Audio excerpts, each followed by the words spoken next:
I got your message. I haven't celebrated Festivus in years. What is your interest? Well, just tell me everything, huh?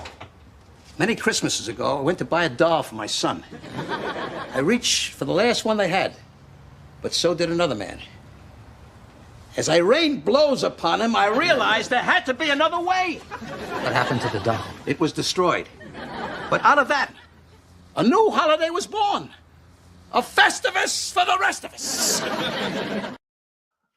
So it is the Festivus special. Welcome in. Right now, we do have Richard. Might as well just introduce you right away because it has been a while. Richard from All Things Alvalade. How you doing, my friend? I am good. It's been a while. It's been a minute, but we're here. We've made it. Another year in the books and in football and just the world in general. But we're here. We're trucking. We're having fun. We got a lot going on this show. You guys are stuck with me for a little while today. We'll have like airing of grievances and stuff, I'm sure. Yes. Here on the Festivus special. Because I got a lot of problems with some people. We do. Yes. Got a few. And I mean, there's going to be a lot of, I think, news we can talk about that's relevant. People might be interested from your side of the footy world.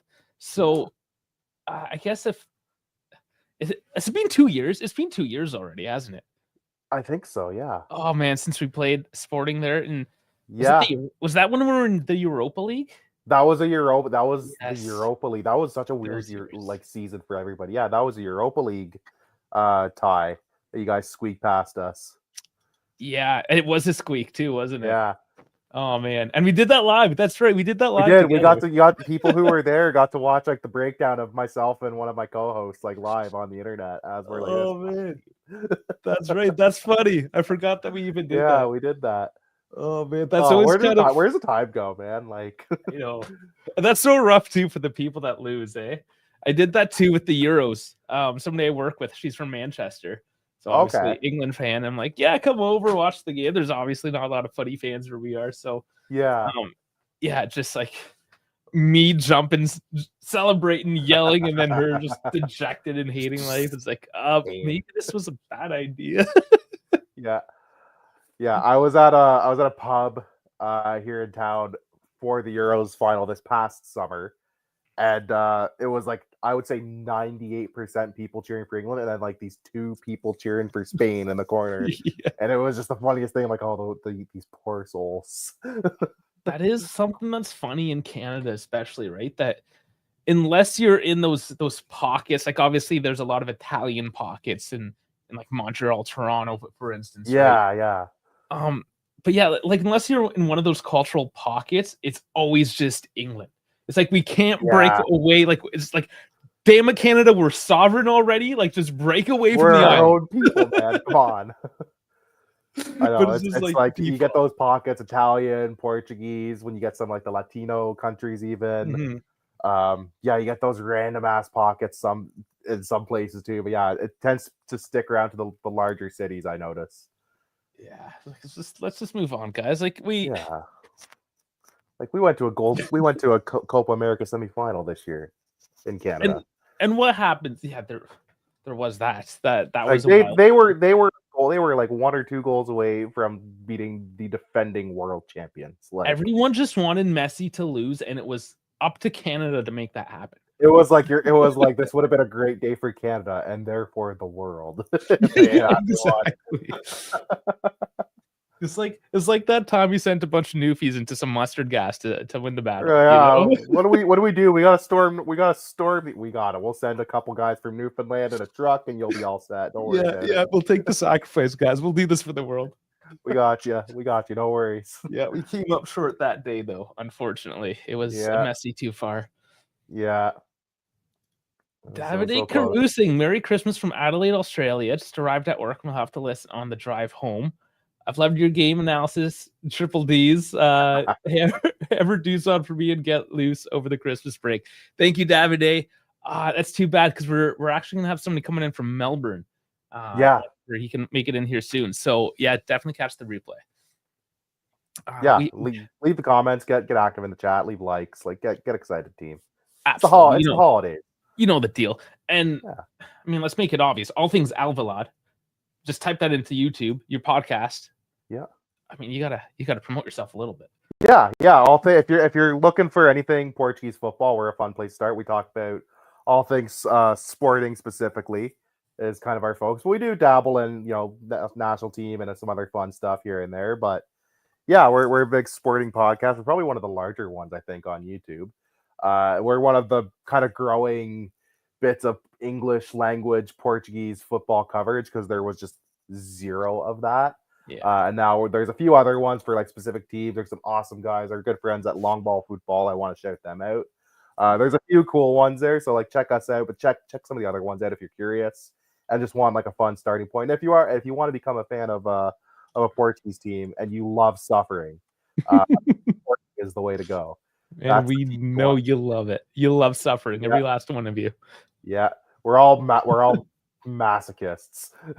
Yeah, we're all just love self-inflicted pain. Oh man, I always like just throwing in, especially on these funny ones, these types of shows. I'm gonna pop in and out the X as I find funny stuff. Or injury crisis, just slap McKenny. Let's go. Oh, she's playing us a There's left always back good. There's now. always Twitter. Twitter can be a crap app, but there's still some fun stuff on there, man. Once in a while, internet's yeah. great. The internet is still kind of a fun place when it wants to be. And I see the Leafs lost again. Oh, Jesus. I'm not even mad because I'm a Bruins fan.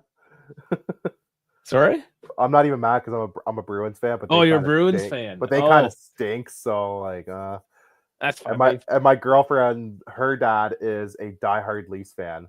So yeah, you're kind of in that pocket. You're close. You're close to the city. Yeah, like where I am in Canada, like Kingston, we're like right in between like Ottawa, Toronto, Montreal. So you get like a lot of convergence of a lot of different fans. Even Ottawa though, because nobody likes Ottawa. We got a few senses. We got a lot of fans of like the American teams, like the Bruins specifically, actually in this area. Okay. Just because we're kind of close to like the U.S. border to New York, so we get like some Rangers fans with some Bruins fans. So yeah, we got a kind of weird convergence of hockey fans in this city. I guess, yeah, you're just one of those in-between cities. Like you're sort of important, but not really. We're just kind of like the midweight, the convenient midweight. We got to drive 7 hours or 3 hours, whatever. Oh, we'll stop in Kingston because it's right in between everything. Yeah, and it's the city. And you sure as hell don't stop in Oshawa or any of those other towns. Oh, you make it to Kingston. Oshawa. You go to Kingston. Yeah, you're like, I'll drive the extra 2 hours to Kingston. Yeah. Avoid Oshawa if I can. I shouldn't say that. My bosses are from Oshawa. Are they? Well, I have cool guys. They're chill guys. They're cool. Yeah, man, it was so funny this year. So I'm coming back from a trip from America, deep south, like down to Florida all the way up. Oh, okay. And we're finally back home. We're getting off the highway. We came through right at that rush hour. It was the worst, through Toronto. Yeah. And we're like, okay, we'll just make it through because we left at like 5 a.m. I'm like, I thought this would be a smart idea until I realized we're in Toronto right at rush hour. Yeah, like, you're hitting this was like a dumb 9 idea. o'clock or something stupid, which is awful. Toronto from about 7 a.m. till about 8 p.m. is undrivable. Yeah, like any big city, right? Yeah. So I misjudged, and I'm like, okay, buddy, we just got to get through Toronto. We'll stop in Oshawa at like a Tim's or a McDonald's. We'll just grab our coffee then. We can hold out. And make it. So, of course, Oshawa was the first stop outside of Toronto. Yep. We go in, and nothing but like meth heads and just like the worst kind of people. And you had to ask permission for the manager to open up the washrooms in case people were doing needles. It's like every sketchy McDonald's you've ever thought about. And I'm like, I just left America. Like, this is Canada. This should be better. That we're moving on from this. Come on, guys. Oh man, there's no Americans here yet to defend themselves. Good. Thank God. I just got done telling the Americans we're nothing like this. Guess Canada exactly like it. That being said, I might as well put the link in. We are opening the lines. We're going for a full shit show effect tonight because I don't care. German Dave, he said he'll be here tonight, but he has pneumonia, so maybe he's still. Oh my gosh, feel better, man. He might just be dead. I don't know. he may not be with us, but you know, he's with us in spirit. Literally, definitely not going to be physically. Yeah, poor guy. Feel better. That yeah, always sucks, hopefully. especially around the holidays. That always stinks when you're sick around like a holiday or something. Oh man, everyone's sick here. I can't kick it. Like I still have the lingering. There's been something going around in these parts. Like I was Yeah. sick this past last week, actually. This time last week. I don't know what I had, but it just beat the hell out of me. It opened up a can of whoop ass on me for like a solid 24 to 48 hours. It was awful. And then I was fine on Wednesday. I'm like, oh, I'm great now. But yeah, there's just something going around. Everybody I know is like fighting something. Mm-hmm. And that's why you'll see me just cough off the side here and there. I just can't hold it together, man. Like on one hand, I think it's like, okay, is it just because I got old? Am I just getting old? So I just like, am I washed now?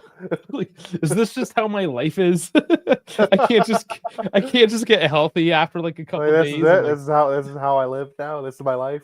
yeah, I can't like play a game of hockey to kick a cold and like move on with life. Like I have to actually just like sleep it off. Yeah. Yeah, you just gotta like load up on like NyQuil or something and hope. Yeah.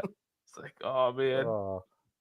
It is weird though, because I don't know. If either the viruses are getting worse or we're turning into bitches. I mean we're probably I think it's a little bit. turning into I think bitches. COVID did a lot of that because I remember like the first fall, like that first autumn after COVID, which is typically when like people would get sick in normal times, right? Like October-ish, like people start getting the bug because it's a change of weather. People start getting colds and flus and stuff, and everybody was like, "What's going on? Like it's not COVID." I'm like, "No, like this is just we've been in various lockdowns for like 2 years, guys. This is just like regular people sick. This is how life always was.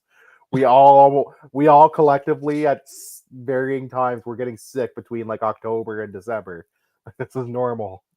Yeah, no, I'm just way more of a bitch these days. Yeah. Oh, I can't. I'm a wuss. I can't handle any pain or suffering or just anguish. I'm awful. I'm the worst. Oh, nice. Okay, we have our American representation. Kajino Eddie's coming in. How's it going, buddy? Oh, Hey, how you guys doing? good. How are Pretty you? good. Pretty good. It's been a couple minutes, man. How have you been? Yeah, I've been good, just working a lot, since I came back, you have to repay that vacation I took. So, the 60 to 70 hours a week is what pays for me to go away for a month at a time. So Yeah. I can't complain. I suppose. Was it that long? You were gone for a month? Like 3.5 weeks. Oh man. That's amazing. Yeah, I was going to go to the Man City match, but my work wouldn't let me. So hoping for March. Hopefully we play, I believe it's Bologna and Genoa. And in between, hopefully we have our quarterfinal match for the Champions League in between the matches instead of the day before. So we'll see how that works out. But we have to, hopefully finish top 8 before anything. So that's the main concern there. Of course. What do you think of the new Champions League format? Oh, I love it actually. It's fun. I can't complain about it. I mean, it makes it more exciting because you're not only just following Juve and the 3 other teams in the group. You're following every team. You're one day you're hoping Aston Villa beats Man City because that helps you out, and then obviously there was always like a big divide amongst like Italy fans. Do you root for the Italian teams, in the Champions League, but now you can't because, there are direct competition. Same with the Portuguese fans. Like, no, they're our competition. I want those fuckers to lose. See, I love it. By the way, you guys get your Club World Cup tickets yet? Oh, God, no. They're so expensive. Oh, my God. No, they're actually not. Canadians there, because our money's useless. It's like Monopoly money. Yeah, but that's all right. You're going to be the 51st state pretty soon. That's what they say. We'll see. And he's taking back the Panama Canal. If we become the 51st state, does that mean the rest of the U.S. gets our healthcare, though? Like, what's going on? We got to meet in the middle somehow. Yeah, we'll see what happens. I want to know what they do with Quebec. That's not that far. They've been pissing us off for 250 years. I think it's just a French thing. No one in Europe likes the French, and then you come to Canada, and like no one in Canada really likes French. So I think it's just it's a them problem. Oh, they always vote it down every time. Didn't they try to vote it down a couple of times to become their own country? And for some reason now I doubt that's going to happen because it won't happen. So many immigrants now that have no attachment to the French language, so that's pretty much a dead issue. There's also the internet where these people from these tiny towns in northern Quebec, I can actually see what the rest of the world looks like. Whereas before, it's just like, no, we can't leave because We it's the can't do best this. place, even though I've never seen anything else. Yeah, You know? yeah. I think the closest the vote got was like 51 to 49, and then they were like, yeah, we're. Ever since then, it's just slowly been like, yeah, we're fine. Like we don't need to change a whole lot. Jeff, how's it going? We finally have the Balkan representation. You know, I had a Balkan vacation, quite a Balkan cruise with two Balkan buddies, a Lithuanian and a Russian, and man. one cruise ship, Oh my and God. lots of alcohol. So you can kind of put the equation 3-in-1, 2-in-1 together, and just kind of see what kind of debauchery could happen.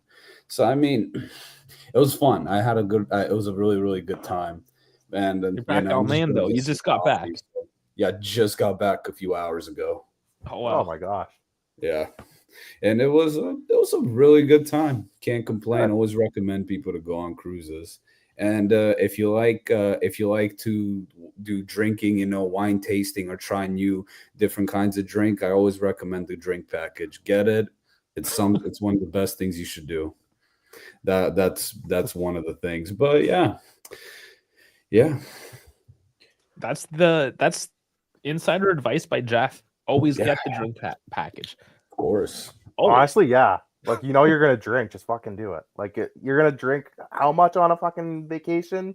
Just pay the extra money. It will pay for itself after like 2.5 days. Unless you're one of those lightweights that you only need a drink or two and you're a mess. Nah. You mean a cheap date? That's definitely not me. I sober up quick. Yeah, no. Nobody here then. Okay. It takes a lot.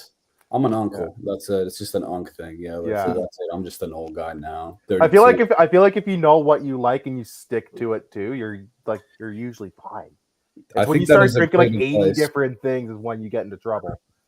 Well, I've learned this. I have a lesson to this. Never mix your light liquor and your dark liquor. You don't want to do that. Yeah. Beer and wine. You don't want to do that. And beer before liquor will get you sicker. Yeah. Liquor before beer, you're in the clear. Yeah. Those are the few little rules that I've made my mistakes and paid the price so that my next generation doesn't have to. All right. They still will, but they'll learn the hard way. And then they'll be like, of course. He was onto something. He was spitting facts. When I was like 25 years old, I could mix everything possible and wake up, without any kind of hangover. Now at 49, that's pretty much impossible. All right. I'm 20. I'm 27. Australia, and wife whoops my ass. Is it straight from Australia? Is this Ricardo? Yeah, it's Ricardo. How you going, guys? From down under. Good. How's things? Good. Good. Very good. So this was a bit of a surprise last minute. This is our first time meeting, so this is the awkward hellos. This is Ricardo from. Three Ventini podcast. I just stumbled upon these guys like a week or two ago. I'm like, man, what a perfect time to get these guys involved, at least on our show, and see where it goes. So welcome in. Yeah, just introduce yourself. Tell us about your podcast. Yeah, so first off, Merry Christmas to everyone. And so basically I run the Juventus official fan club here in Melbourne, Australia. Oh, you run that as well? Okay. That's awesome. Wow. So as you can see, Melbourne there. I've seen the social media account. Okay, I didn't know that was you as well. Yeah. So I've been doing it for 7 years and been lucky enough to attend some real awesome games in that period. I've been to the Champions League in 2015 and 2017, the finals in Berlin in Cardiff, which obviously wasn't very good for us Juventus fans. And also been to a couple of the derbies in Turin, which are against Inter, and I've seen a couple of other games, Salernitana. This year I went and saw Napoli. Got to go in the Legends Lounge and meet Bettiga there, Roberto Bettiga and Tacconi and a couple other legends. So I've just basically been doing this for 7 years and it's been a childhood dream to go from loving the old lady to actually doing what I'm doing. This podcast was supposed to start probably a good 5-6 years ago, but a couple of the fellas go, "Hey, Ricardo, let's just do this." And So we just do it for fun. We have a bit of a laugh about everything in general. So yeah, rock tragics. We're 80s rock tragics and stuff. I'm a Van Halen fan. You know, Huge Van I Halen noticed fan. that. Yes, I guy. noticed that. I've when got I my was axe listening. in the corner here, the Frankensteins. And yeah, so Let's see what it. can I say, guys? Thanks, Dave, for inviting me. I will tell you this: you're welcome to come to Orlando, Tampa Bay, Florida, in that area. I'm also part of the Central Florida fan club. You're always welcome to bring more people in. So, hey, same here, guys. If you're ever down in Melbourne, you're more than welcome to reach out and come. We've got a really hardcore, unique supporter base here, and just quickly, we base ourselves in a restaurant here in Melbourne, South Yarra. It's called 48 Hours Pizza Gnocchi Bar. Michele that runs it also has got a restaurant in Turin. He's there at the moment. And he's one of the best pizziolas in Australia. And I think he's number 13 in the world. So he's pretty good at what he does in pizza and gnocchi. So, yeah. So I have a question for you then. You're from Melbourne. You don't happen to be an F1 fan as well. I used to be. I used to be. Okay. I used to be a huge Michael Schumacher fan. Okay. Because he took the Ferrari when he came. I don't know if you remember, and that Ferrari wasn't that good, and he drove, pardon expression, the shit out of it. And he was for me a driver, if that makes sense. You know, these ones these days, yeah. But look, I don't mind watching it. Yeah. I used to remember when I was watching him 8 years old. Like, yeah, he was really famous. I used to remember him and Mike Hakkinen, if I do remember. That was his rival. And they would go at it toe to toe. But I'm not too I would say Formula One, much of a nerd to know a lot of it. Yeah, award is for you. Hey, guys, look. Good, man. Check that out. Oh, nice. So I am a Ferrari fan, so good. Tragic. And I do ask because Melbourne, of course, Albert Park, big race there every year. So yeah, I don't know if you ever had a chance. I do drive there. I go down there with my dog and go around Albert Park Lake there. It's a nice area. So it's outside the city area. Yeah, it is a nice area. Hey, I'm looking at pictures of it right now, actually, because I've seen it because you just think, oh, Albert, it's a racetrack, but it's just like, okay, what is it actually? Right? So, I don't know if you guys know, but Melbourne during the lockdowns, we got slammed with the lockdown. Yeah, was it the second worst lockdowns in the world? I think outside of Canada, and we didn't get to go out much. Smoked. Yeah, and that's one of the places I go down and I like to go for a bike ride or a run down there. So it's pretty harsh. So yeah, but so where are you guys from? What part of the world? Canada. I'm from Philadelphia. One of my co-hosts is from Philly. Ooh. Oh, really? We're at what part? Don't ask me. Don't ask me what. I don't have no clue. I'll have to ask Chris when I talk to him next. So I originally was born in Albania and Balkan, Eastern Europe, the Balkan Peninsula. But I've moved in the U.S. when I was about 8 or 9 years old, and I reside in the Tampa Bay area. Okay. Yeah, I've got a lot of cousins over in America, in Orlando, Florida, in New York, especially New York, the Bronx area, stuff like that. Being Sicilian, so a lot of everywhere. It's South America as well. So a couple of years ago, when I was in Torino for a couple of Juve matches, I ended up becoming good friends with a Juventino that was from Melbourne, and he just came there for the first time in years because he was telling me all about your lockdowns, how bad it was. He's a big Juventino. Lou Greco, if he watches this. So. Apart from that, guys, we pretty much, when Juventus is watching, playing, we organise the games on our social media, meet up at the restaurant, chuck the projector on, and basically get the Italian cakes going, the panettones, as you can see. Yeah, good old panettone. We've got that. Go out with panettones, being Italian. So we love Juventus, as you guys. Are you guys all Juventus supporters? I get that. I think I'm the outlier. I'm the Portuguese guy who doesn't support you. Okay. I just like football. I just like football. Okay, so are you a Benfica specifically? Sporting. Okay. Sporting. No, our Benfica guy would be Rabona, who. Oh, that's right. Who's just a lovely guy, Rabona. Yeah. Yeah, Rabona is amazing, dude. Another Canadian. I was there in Portugal last year. I got to meet I went and saw the Benfica Stadium, the Sporting Lisbon Stadium, and there's no Juventus fan clubs over there. You believe it? I couldn't believe it. There's not one Juventus fan club. It's weird. Portuguese football is like Turkish football on steroids. It's very centralized between like Benfica, Porto, and Sporting, and that's kind of it. Whereas at least like in Italy, you kind of have a bit more of like an even dispersal of like there's lots of Juve fans, but there's also lots of like Inter and Milan fans, and then Napoli fans like will die for their team. Like there's much more like bigger pockets of different fans in Italy, whereas Portugal, it's like the big three clubs, then a couple kind of mid-table clubs that kind of have some fan base, and then everybody else.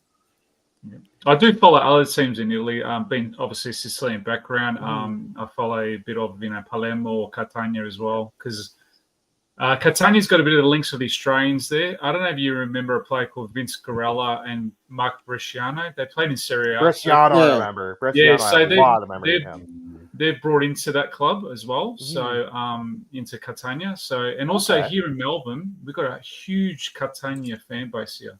It's unbelievable. I think it's in the thousands. Palermo this year has one of the best jerseys. Not gonna lie. Yeah, the black one with the pink stripe. Yeah. Oh man, I have to show it. Give me a sec. What do you think about the Juventus jerseys? I think the last couple of years have been terrible. To be honest with you. Oh yeah. You guys usually always had, for me, like as an outsider, some of the nicest looking shirts. And I feel like Adidas has let you guys down the last couple of years. I will say the all blue one looks very nice, though. Yeah, I was going to point out to that. So the all blue, the first kid were nice. The second kid looks like a lemonade stand. Like you're selling lemonade. It to me, I'm like, what are they thinking? What is this? It's like a finger painting class for a third grader. I'm just like, come on, guys. But it's worse in the sense that the colors, the design itself isn't great. But like the color of yellow that they use on the shirt is different. That's always like that. Different than the I feel like they just do that just to get a rise out of people too. They're like, there's always going to be some people that will buy it no matter what. We can't do yellow. Yellow is like one of my favorite colors. Obviously, you can see in the background. But we don't do yellow right for some reason. It's either way too dark or way too bland. It's like someone's designing them. There've been a couple raves, one too many, on Astro Trips, and they're designing their jerseys. There was one yellow kit Juve had a few years back that I actually didn't mind. It was like the yellow with like all the blue accent. That one was okay. Yeah, I feel like they got that yellow kind of well. I think the best yellow was back in the '96 Champions League. The cap ones. The cap ones were just probably gold. But that was more blue than it was yellow. Yeah, it was like a mixture. And then I remember 2021. 100%. And then I remember 2021. They had this like beach volleyball look. It was Ronaldo's last year, or not necessarily, not in the Pirlo, but in the beginning of Allegri's first month. Oh, yeah. You know what I'm talking about? Allegri's first year where they were playing with that beach volleyball. He scored that disallowed goal at the very end in that jersey, and that was the last time he ever played for us. Yep. What is Juve, as the Portuguese guy, what are Juve fans' general opinions on Ronaldo? Because I have thoughts. In general, on it. I honestly thought, or actually believe, this is just an opinion, guys, but I don't think we should have bought him. That's my opinion. I thought that money that we invested in him, you probably would have been better off getting 2 or 3 decent players.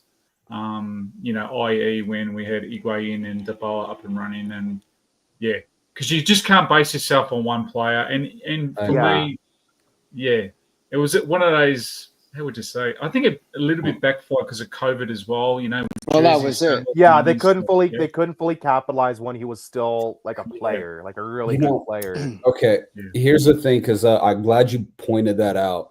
2 years ago, I would have disagreed with you, but as you're getting older, you start to look at the club level in a 360 point of view. You're looking at financials, sporting. You're looking at the big picture. At the salary of the player. So you got to look at the full scope. So I got that part. The issue is that I learned about playing offensive football. The lesson that it was that it costs money.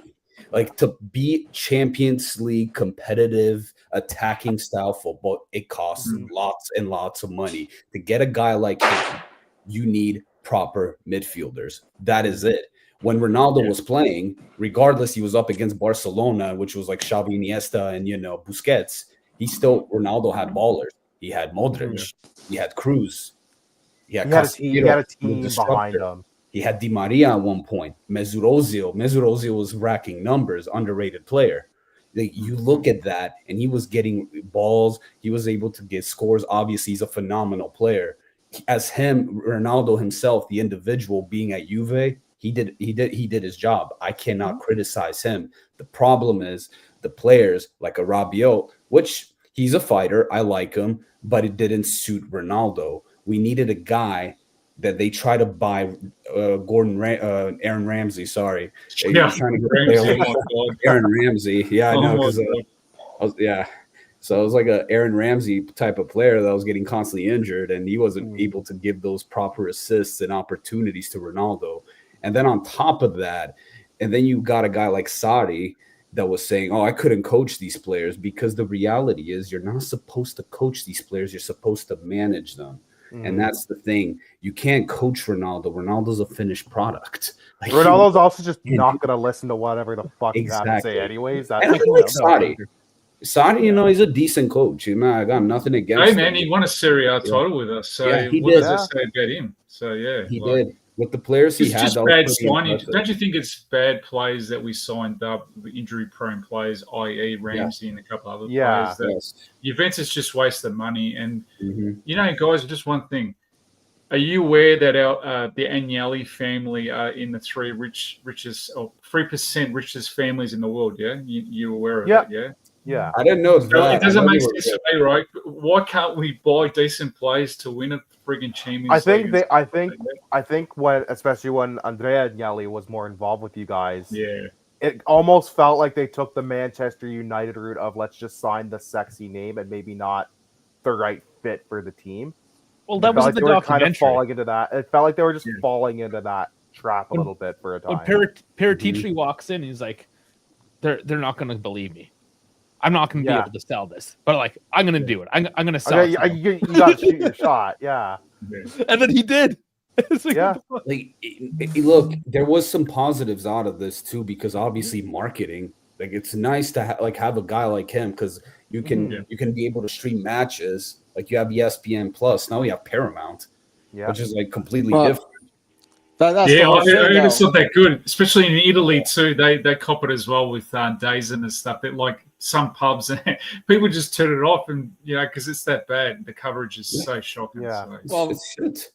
People forget that right before we signed Ronaldo, Serie A did not have a contract in the United States, and nobody wanted to pick them up until he signed. And then next thing you know, there was a bidding war. Otherwise, we would have had to watch on the Rai feed, and you only get one or two matches. Yeah, I don't know about you guys, but in the USA, we had it was on beIN Sports, and we couldn't get the we couldn't get the matches live. Like, if you could have Juve versus Inter, but if they played the same time that Real Madrid was playing, like a bottom feeder team, they were putting that Real Madrid match on.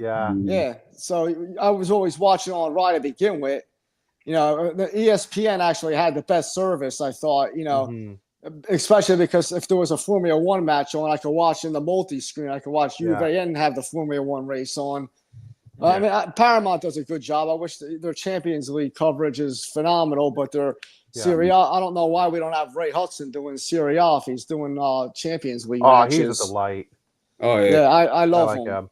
I grew up on Ray Hudson watching like Goal TV and La Liga back in the day. So that was my guy. He's like one of the only English commentators I don't find boring. He's exciting, passionate. It's like you can tell he's like a fan at heart. Yeah, we've got shocking commentators here, guys. On beIN Sport, mate, we've got some guy that sounds like he's a pirate, and there's another guy that sounds like he's just drunk all the time. So a lot of the fans here in Australia, they complain to beIN Sport, overseas, and They actually stopped one of the commentators commentating the Juventus games because he was so anti-Juventus. That's how bad it was going. Yeah. So he's like the Joe Buck of the anti-Philadelphia announcers. Yeah. Yeah, it's just Good shocker. God. So, I so still guys, feel what NFL teams you go for, and what baseball teams, or do you follow that kind of stuff? Well, I'm all Pittsburgh Philadelphia. Steelers, Pittsburgh Yeah, Steelers. I'm to be for the fair. Tampa Bay Buccaneers. A funny story yesterday. I had a couple drinks on me at the cruise. So Yeah. one half of the side, you have the Cowboy fans. On the other half of the side was like the Bucks fans. Like it was a smaller crowd because obviously like Yeah. Cowboy fans are in bigger bulks. Yeah. Annoying fans. I mean, Yeah. they're like if England was like cheering on England in the World Cup. You don't have Or to tell me. it is just like it's just absolutely annoying. Like they were like cheering like idiots. I'm like, bro, you're not going to the playoffs. You're not. You need like 80 things to go your way to make the playoffs. There's like tons of memes about the Cowboys. They haven't, because they haven't won the Super Bowl since '93. Yeah. So, Jeez, yeah, 93, 95. Wow. Yeah, so like there's always the VCR tape meme. Here you can go watch Yeah. the Cowboys. You're going to watch Cowboys. But, Like, what's a Cowboys fan do when they win the Super Bowl? He turns off the PlayStation. Well, I don't want to say that because people say that to me about Juve winning the Champions League a lot all the time, so I have to deal with that comment. But anyway, as far as Australia goes, the Eagles actually had an Australian, Saverio Rocca, play for us. Yeah, Rocca, about yeah. 10 years ago. Yeah. He was a legend because he was a kicker. But he was, a beast because he played Australian rules football. So like he could, he was laying people out, which is unheard of for a kicker or a punter, like to be making full on like tackles. Usually they run out of the way when someone's going, but he became, plus the fact that he's Italian, he was loved in South Philly just because of that. Because South Philly has a big Italian population, so automatically Hey, what about you, he was Dave? big. Dave, who I'm you not follow? a huge NFL guy. Okay. Basketball, NBA. Any Toronto. So I'm originally from Toronto. So if Toronto's got a team, That's another thing. It's all right, man. You get rid of Trudeau, and we'll get rid of our elbow here, the leader here, mate. They all need to go out the door, mate. we were so close. We were so close. Thanks a lot for Ben Simmons. Ben Simmons was a joke here. Yeah. I'll just So always be glad that we made Joel Embiid cry that one time. Yeah. Thank you, He's another disaster. He's the Eric Lindros of the Sixers. He just can't stay healthy, that guy. Yeah.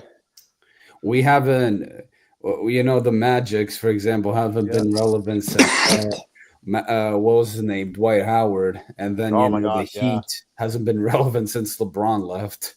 Yeah, I follow the Orlando Magic, man. I used to be Boston, and then when Orlando came in, because my cousins are Orlando's, they're Sicilian, the Orlando. So I went for the Orlando's, and back in the day, Penny Hardaway, Shaq. Fun. Since then, man, it's been nothing, man. It's been pretty poor. So their records have been pretty poor. But look, I don't know if they're doing that well this year, but yeah, man. What can I say? What can I say about Juventus, man? What's going on with the injuries? Can't be doing too much.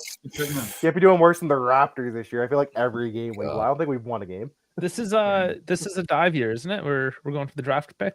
I think it's just like a tank year where they're like, isn't that every year for the Raptors right now? Like, hey, we won that one time. 20, I was gonna say you forget rebuilding about 2017. Rebuilding since 19. Well, that's the way the NBA is. If you need, it's basically hitting the lottery. If you don't have a star, like you're kind of cooked. Like I was gonna say, it's such a star-driven league. Durant's Achilles rebuilt faster than the Toronto Raptors. I think COVID killed them too because like they're a game away from a conference final in the bubble.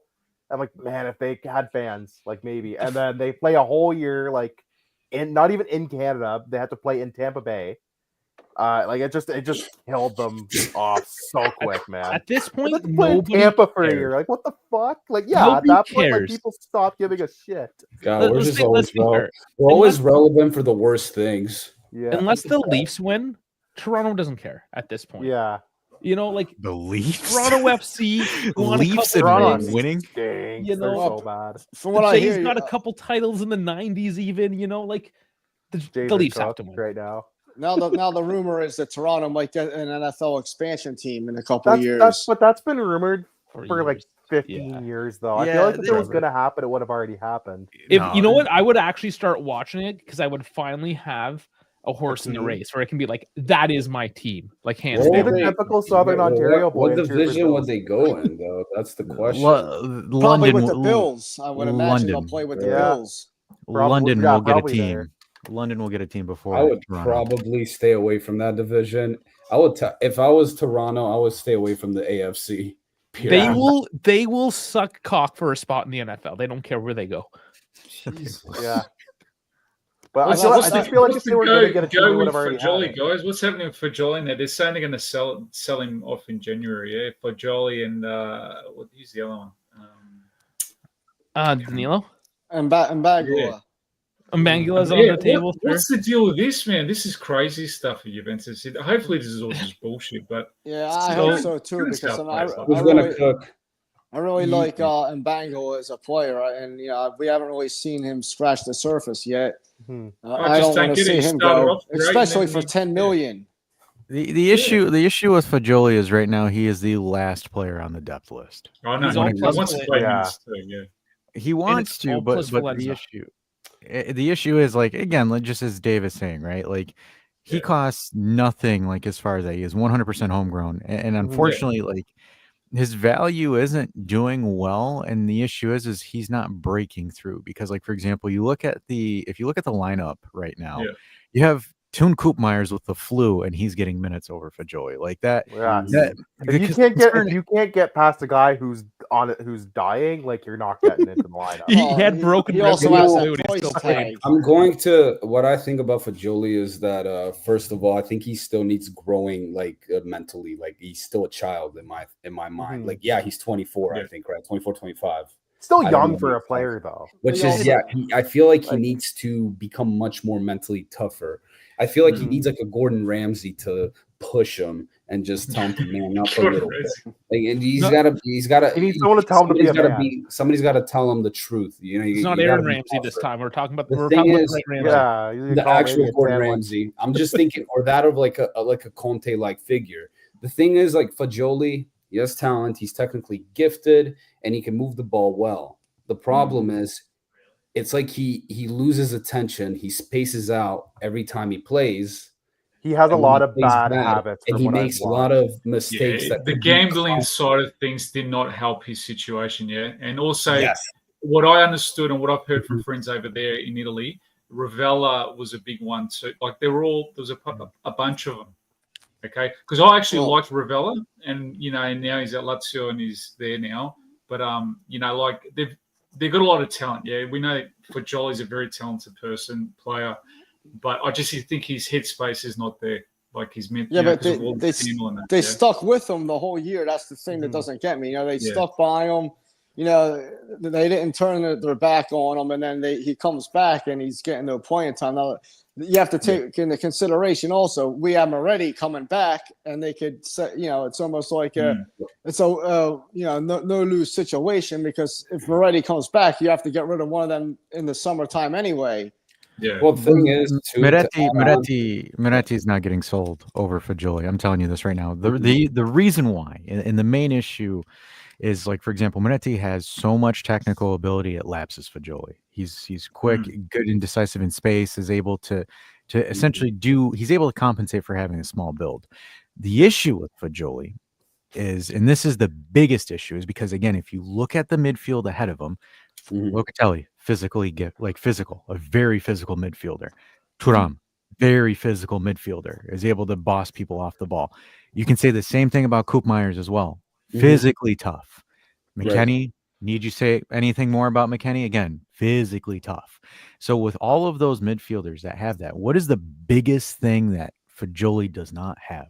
Physicality. Because if you watch the game against Inter, and that was the biggest thing on tape about Fajoli, from what his capabilities are to the rest of the pack, the fact that the moment someone presses him, he either gets bodied off the ball or gets completely taken out of the match is what's hurting his stock right now. Whereas, like, for example, with Moretti, you could get away with Moretti playing in an advanced role like a Yildiz, right? Like, for example, playing centrally. You could get away with it potentially. Whereas, like, for example, Fajoli, he's too slow. He's too slow to play the advanced role. He's not. Moretti can't finish it off. That's the only downside to him. If he learns to finish it off and score goals, he'll be a great player for us. He'd be on the roster right now. Anything. Yeah, He's he'd on be the a regular player for you guys. Miretti needed to play outside of Juve for a couple years, to grow. 100% He needed agree. he He needed needed that. He needed exposure that outside. AP. Moretti's IQ is phenomenal too Yeah. at such a young age. Like he's always in the right spot at the right time. If And you can't teach that. if But- and then Moretti was Yeah. more consistent in front of goal, the team wouldn't have signed Adzic. Adzic wouldn't be here, in my opinion, if Moretti Yeah. was that consistent. Because, like, for example, you would have, again, a deputy 10 with Moretti if versus, like, for example, what they have with Adzic. Because I think because they look at what Moretti's issue was, which was a consistency issue, which is why they said, okay, let's just loan him out and see what happens with him. Whereas, like, for example, with Fagioli, he's at that point where a loan can't really do much for him. It could if you were trying to liquidate the asset, but it's either you integrate or you don't integrate. And that's where I think Fagioli is. And I think the reason why they didn't sell him is because everybody saw the negative media that came with the whole Chiesa situation in the summer.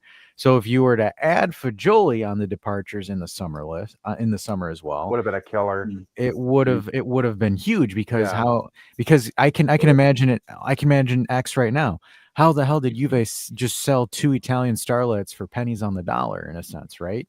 And that's why they didn't sell Fagioli over the summer, because again, he was just coming back from the gambling issue, so his stock was next to nothing at this point. You're not gonna get what you realistically could get for him, like fair market value. And also, he had a second chance, so it was like it kind of went for like a win-win situation where he gets a second chance.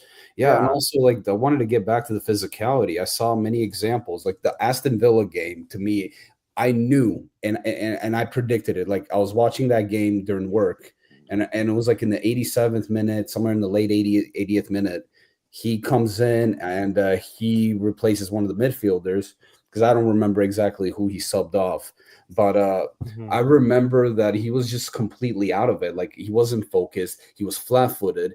And then he passes it to one of the players, like to the wrong player in Aston Villa, that almost costed us the goal that we could have lost that point. I wish we would have won the game regardless. But that was my only issue with Fagioli is, again, he lacks the focus. He can't handle the pressure. And I think he needs a new environment, and he needs somebody else. I reckon you're right. I think it's because of the gambling sort of things. I think it's in his head, yeah.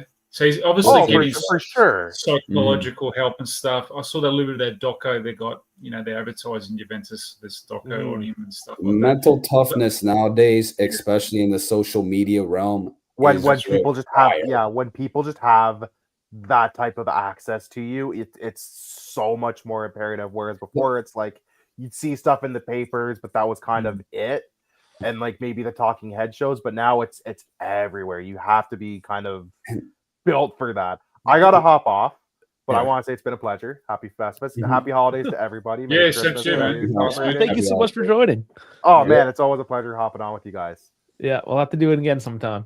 For sure. Maybe if Juve plays Sporting sometime in Champions League. Absolutely. Absolutely, if they do that. Yeah. Well, you don't even need to wait for that. Just call. Yeah. It's like, Ricardo, all you have to do is call. We'll do some fun. We'll do some fun stuff. I'm sure. Like you're just like sitting there. It's like, I'm only gonna hop on if you've been Sporting. Like, brother, come on. We've done so many videos. We'll do more. Yeah, if there's something cool going on, like in football, like, we'll definitely have to. Club World Cup next year. We'll have some fun. Yeah, it's like we could just talk smack about Sporting and how you guys lost. We've been playing like fucking dog shit. Like we could talk a lot of smack about them. No one lets me down like this team lets me down, man. Fair enough. I mean, hey, we're Draw FC over here. Yeah, 10 draws to start the season. What the fuck? There's teams that don't do 10 draws the whole season. 7-10-0. I had my buddy at the cruise yesterday who was like, "Yeah, bro, Tiago Mota." That was his new name. That was actually funny. That's actually funny. Like Tiago. Oh my god! And unfortunately, he's an Interisti. Like, what the hell? I can't. It's like it's fucking. Don't get me started, man. That's hard. That's tough. All right, take care, guys. Thanks for happy holidays. Merry Christmas. Take care. Take care, man. All right. What's your thoughts on all things guys? What do you think about Kumanis? Everyone here at the club is starting to put the knives out. I just think that he came to the club a little bit too late, and he just needs time to adjust to a new team, because Atalanta is a different set up to Juventus. Yeah. I can answer this. Listen, I can answer this question perfectly. Dash is so stacked up again. He's ready. I got this. What I do. A couple of things. There's a couple of factors that play into the Koop Meyer situation. So, like for example, the role that he had at Atalanta and the player that he played around off of was Scamacca. Scamacca is known for what? Aerial threat, great first touch, able to essentially slot the ball into space, and Koop Meyers is able to play that roaming 10 in a sense, right? Yeah. And then I believe he had Lookman as well as an option too. So it was Scamacca, Lookman, Koop Meyers, and then I'm forgetting the other one. I think it was Duncan or something. But they had roaming players that was playing close to Koop Meyers that was being played off a pivot from Scamacca. The main issue with us is that he is now the main pivot versus, for example, where you would want Dusan to be the main pivot from a schematical standpoint. Because if Dusan is able to essentially receive the ball, play the ball in the space, or do, again, target man duties, then Koop Meyers is able to play that free roaming role instead of having to be the pinpoint. Because right now what would normally happen is, from a tactical standpoint, all the forward balls that are going in Juve's offense have to go through Koop versus, for example, it goes to Dusan. Dusan can lay it off or do some kind of pizzazz to Koop, and then Koop is able to be free roaming, because Koop is most dangerous off the ball than he is on the ball, because he's able to exploit the space. He's able to stretch defenders, because, for example, if you've looked at some of his best assists, his best assists are just one touches, where he's in space, someone finds him, he just relays the ball into where it needs to go.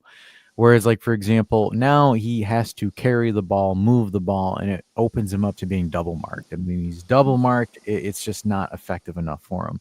Where you need to kind of have him in a free roaming role, which unfortunately we just don't have the main point person to win the ball and facilitate the ball to him. And I think that's what's kind of hurting him. And I think that's what's stifling the team right now, is we've got a bunch of ingredients, but we just don't have the right stew right now.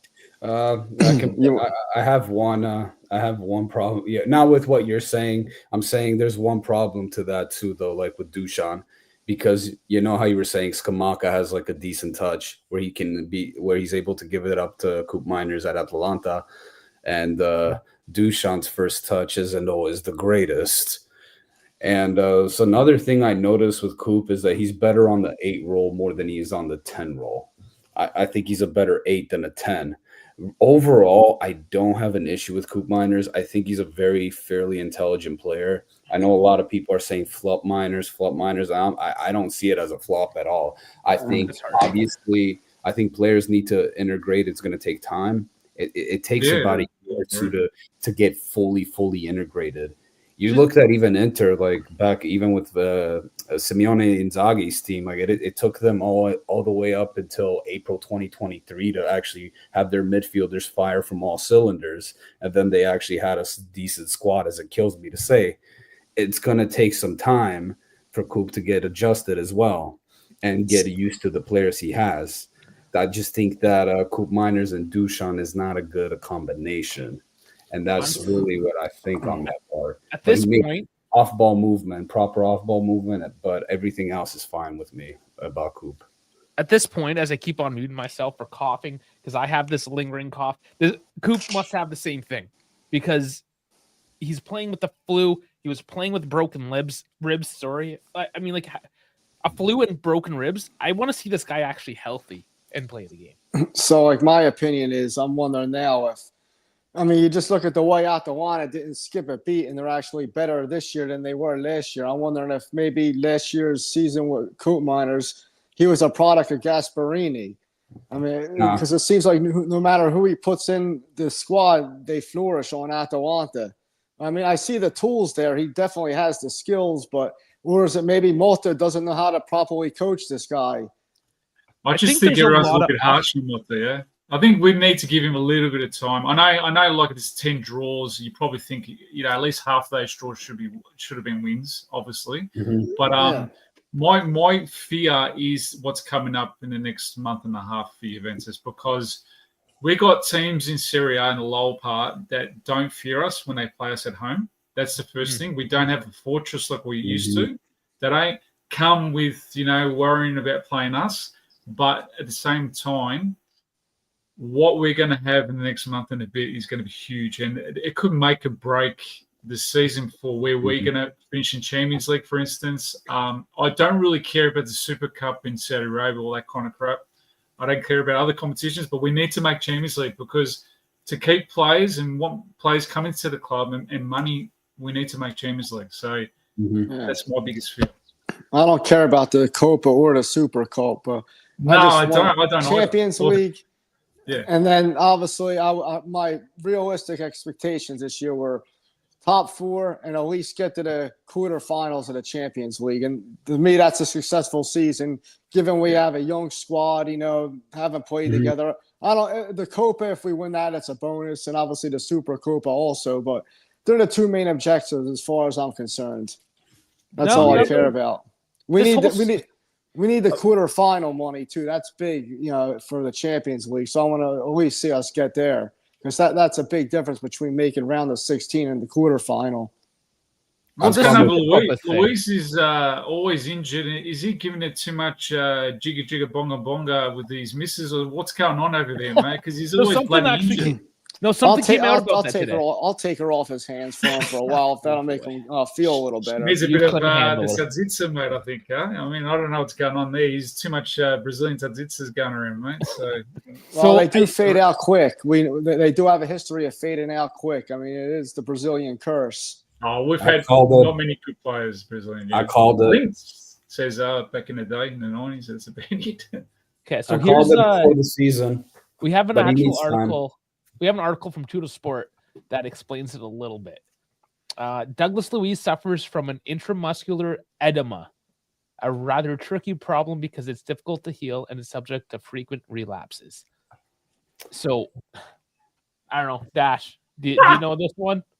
Are you going to be Dr. Dash on this one? I understand that he's. I have like some understanding of it. To me, again, with these muscle injuries, I will always tell the players to drink plenty of water, stretch, and drink plenty of water. You'll probably have less likelihood of tearing a muscle or injuring a muscle fiber. How can we get so many injuries, guys, right? We've got J Medical. Right? I've actually been in J Medical. Yeah, I've actually visited, been inside of it, right? The place is like, it's out of a science fiction movie. Yeah? It's got all the machines. It's all high tech and stuff. But how the hell can a club like Atalanta get Scalvini and Scamacca back so early? And we've got players that can't even come back within 12 months. It's stem cells. You can have the equipment, but you don't have the staff. That's what I think it is. They have all the equipment. I honestly, I don't. Part of me thinks I just don't think they have the right nutritionists. I don't think that's what it is for me. I think because, like, for example, ACL injuries are one thing, right? Ligament tears are one thing, but when you're consistently having muscular fatigue or muscular injuries, it's nutrition. Well, Scalvini was an ACL. But no, I'm not talking about Scalvini though. I'm talking about our players. Like, for example, come back so quick though. I think that's it's question, it's right? PT. If you have proper PT and nutrition, you're fine, right? But I'm saying for us, I think the issue for us is more so on the lines of, I really think there's a nutritional issue. It does not surprise me if there is, because with like, for example, you look at like how the roster gets exhausted, or like, for example, some of the, like, known for the Allegri times where like the team just does not look physically ready, right? I'm partially convinced, if not mostly convinced, that 85-90% of the issue starts with the nutrition that's going. Yeah, you might be right there, because what Ronaldo has his own nutrition routine and he never got hurt. But conversely now, like, when was the last time McKinney got hurt? I bet you he's back on the cheeseburgers. He's on the Texas ribs. Yeah. I think about a month ago. I think it adds, like, I wanted to add more into Dash. Yeah, like nutrition can play a good part when it comes to like protecting the muscle and recovery, an aspect of muscle recovery when you're recovering your muscle from maybe a long day of training session, whether you have to be able to drink fluids, eat the right meals to be able to build and recover the muscle itself. I think also it comes to the factor of doing mobility training when you're also with the proper stretching, like yoga classes, maybe they need to take their significant other to a yoga Do class. Pilates and stuff like that. Yes, Yeah, core Pilates. exercise. I know it sounds lame. I get it. You know what? Pilates isn't lame. Yeah. You know who created I Pilates? do Pilates, so yeah, I've got back injury, so I've done a bit of it too. It sounds was created, lame, but yeah. It was created by German prisoners of war. The guy was a prisoner of war during World War II, and then it was in the 50s, I believe. He's like, all that shit I did in jail to keep in shape so I can survive the war, I'm making that a workout program. Sorry. That's what Pilates is. It's prison work. Right. So I don't it's not easy. Try and do it, guys. If you've never done it before, I did it that good in one session that the next day I couldn't even pee. That's how good I did it. Because it just utilizes those muscles between your pelvic floor muscles and stuff, and just good stuff. Yeah, pretty crazy stuff. So I don't know. I don't know what it is because again, it goes down. I think Dash was right on that part. I'll give him the credit. Again, the nutrition is one important factor.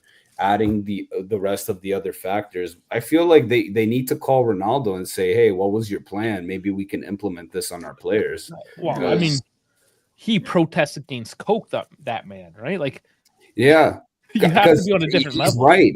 Listen. He's right on that part. Water is important. Like it will save you from injuries. I'm not kidding you. Like water is that important, especially if you're an athlete. When Ronaldo went back to Manchester, I forgot which player it was that was interviewed. One of the guys on the roster at the time. He was saying they were at a team dinner, and normally, Patrick Evra. Evra. Is that who it was? Evra? Evra. Yeah. Like there would be dessert, and normally they would go and have dessert. But when Ronaldo was there, when he was back, like amongst the troops, if you will, nobody dare go to the dessert table. Everyone was afraid because he set that standard.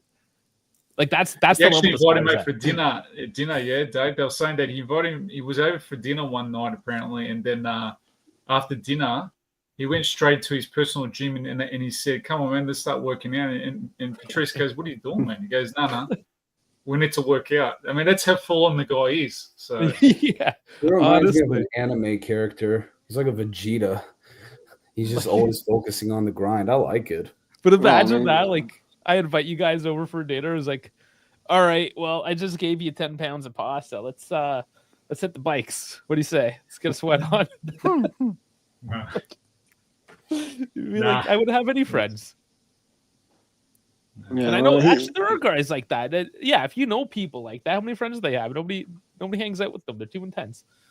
I mean, that's what I am. I'm in the gym at least 2 or 3 times a day. So you are the guy who's too intense. Yeah, we can't keep up with you, man. I gotta be honest though. Like once I feel like I have everything situated, I want to get back to working out like twice a day, or at least like work once a day and then play a game of footy. Like just constantly playing around with friends and working out, because that was on a regimen prior to going to school, and it helped me out a lot. I was just eat like greens and chicken or steak and greens, and then when it was like a hard work day, I would just put like a little bit of carbs, like a little bit of pasta or a little bit of rice, and it kind of helped me out. And I was drinking plenty of water, and it helps. Nothing wrong with pasta, mate. The Italian pasta is the best pasta, like mate. 40 pounds. How old are you? What's How that? old are you? In my me? 40s, mate. Yeah. Early 40s. I'm 32. 40s. All right, yeah. So in a couple more years, you'll have to start taking testosterone.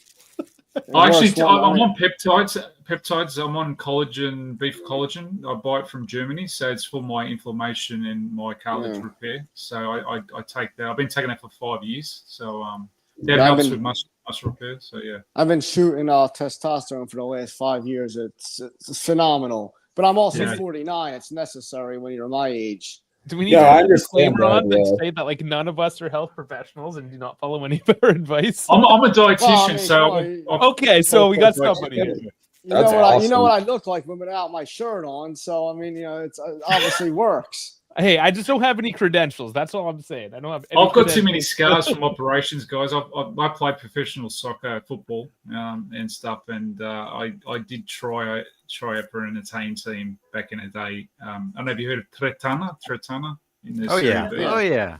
Yeah, so I was over there for 6-month period, and I did an ACL. So that was my claim to fame. So Still That's better awesome. than any of us. So that's awesome. yeah. So I just play like more anything now. I do social futsal, indoor soccer. That's about it. So just with the boys. We have it against the other clubs, Italian clubs here, like your Inter Milan fan club, the AC Milan fan club, the Napoli one. So we organise a tournament every year, and we just have a five-a-side, have a bit of a laugh. But it does get pretty full on, especially against Inter, the Merda. So yeah. So your all cousins in Orlando get tickets for the match there? No. You know the funny thing is, the funny thing is, guys, being a president of a official fan club, you will not believe the amount of emails we get requesting tickets to go and watch Juventus, right? And this year, I put a little caption up saying, "We are not Ticket Tech, or we are not Ticketmaster," because people just think they can ring us up and organise tickets. It just doesn't work like that. You need to be part of the club, and then the club's got a portal. We can get tickets. So I gotta get that. I gotta get that started because I'm planning to go there to the Orlando game, probably whenever in June. Yeah, I have to get that started right now. Actually, they're cheap tickets. I mean, it's only the Philly match was only 66 for the top level and around 150 for the lower level, which is, I'm actually surprised because like we have like friendlies here during the summertime, and like they go for like 300 a piece to see like Chelsea, a B Chelsea team play like a B Atletico team. They protested about how expensive they are now, and you're saying how cheap they are. Like that's the difference. I was expecting them to be like really expensive, like because they didn't show any prices. Like, wow, they're really that cheap. So I mean, that was actually they're not cheap. They're not cheap. Especially when Juventus came to Australia, we paid expensive. I paid like $300-400 Australian dollars. So I think that's but I'm talking about for the Club World Cup. That they're a lot cheaper than what they charge here for the friendlies when they're here. But do you think Juventus will bring out a full squad? Yeah, they're obligated to. It's part of the rules. They're obligated to put out a full squad because they want. I'll be very worried. Thing. I'll be very worried to see if any players we get injuries and stuff because then it just sets back everything else. Yeah. So we also have a 2-week window before that where our transfer window is open, so we could sign a player after Serie A ends and he could be integrated for that Club World Cup by then. So there's that also. It feels like forever away, really, at this point. Like, it's just 6 months away. It's not that far. I know, but just to think that we have to get through the season, we're like a game away from the halfway point, right? Like, oh no, it's shocking. To me, it seems like there's so much more to do before I can even think about that. I don't know. I have a question because I have this grievance, Dusan. Okay. Yeah. What do you feel about him not turning down the offer? When do you think he's leaving? Here's my thought. Oh. Yeah. Could be Chiesa all over again. Bash is known to go off. I think he's going in the summer. Yeah, I think it could be another Chiesa scenario could happen if Juventus are not. Yeah. Because I think he's rejected the wage cut and stuff. So, yeah, I don't know. That one, I don't know what to say.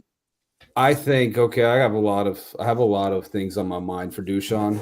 For starters, his agent needs to sit him down and talk to him and wake him up from reality. I think he's a very immature player.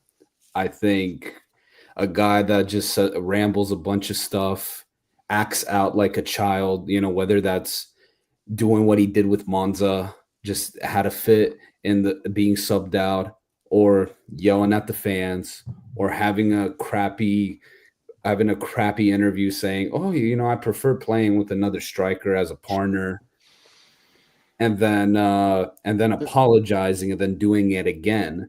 He wasn't pissed off. He wasn't pissed off for being subbed out this past match.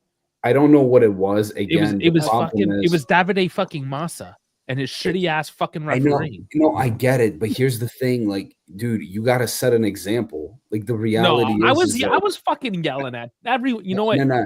He gets a pass. Everyone gets a pass for Davide Massa because that guy's a fucking piece of shit. Okay, fair He enough. gets this Fair one. enough. I give you that part. I was yelling too because I was watching that game at the cruise yesterday.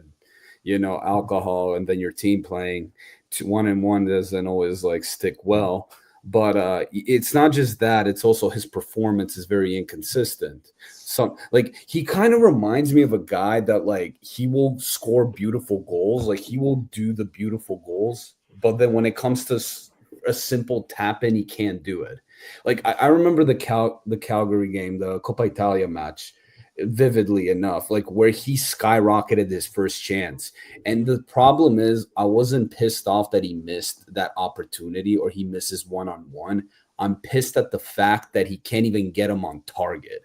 Yeah, Get him on target. You can get a deflection, a goalkeeper, another player can just get it out of the rebound, or we can win a corner kick, just something. At least hit it on target. And that is the one problem that pissed me off is his inconsistency. He's still immature, and he just has this, sometimes he acts like a child, like he has this approval seeking behavior. Like he'll score and do well, and then he would like rub it in the faces of fans. Like you kind of have to brush that aside. He's a typical Serb, man. Come on, man. I've got Serb mates like that. And then the thing is like this is why, if you were an agent, you got to sit down with these guys and just tell us straight up. Because if you act like this, dude, you're not going to have a long career. Because if you do this in Arsenal, those fans will eat you alive. And they're some of the most delusional fans. I'm telling you. Listen, and that's the thing. And that's the thing. It's like all these factors in, and it's like, dude, you need to change your attitude and grow the fuck up. A top striker, on a top club should have a lot more than 17 shots on goal in 17 matches. I mean, that's unacceptable. And he played every match too. So, I mean, you should at least get 2 or 3 a match. Now, how many did he miss? He had to miss at least 10 easy ones that should have at least been on target, and he roofed them over. We had a couple of them. You have to also take into consideration he has 3 penalty kicks. Moise Kean was the same shit, man. I couldn't believe it, mate. Yeah. I'm gonna be honest with you though, like, you know what? I feel like Moise may not have handled being on the Juve jersey, or he had some bad moments, but I think he's been doing well at Fiorentina. I think he's been doing very well. Like, I saw good elements of Moise Kean. I just felt like he needed to be more clinical. I feel like now with Palladino, he's able to do that, and he doesn't have the pressure of the top to make it to the top 4 because the expectation is less. And I think he still needs a little bit more of what I would like to say growing up as well. But I feel like he's a lot more chill than Dusan. Dusan has a fat ego. So we sell Dusan back. We just sell him back. I think.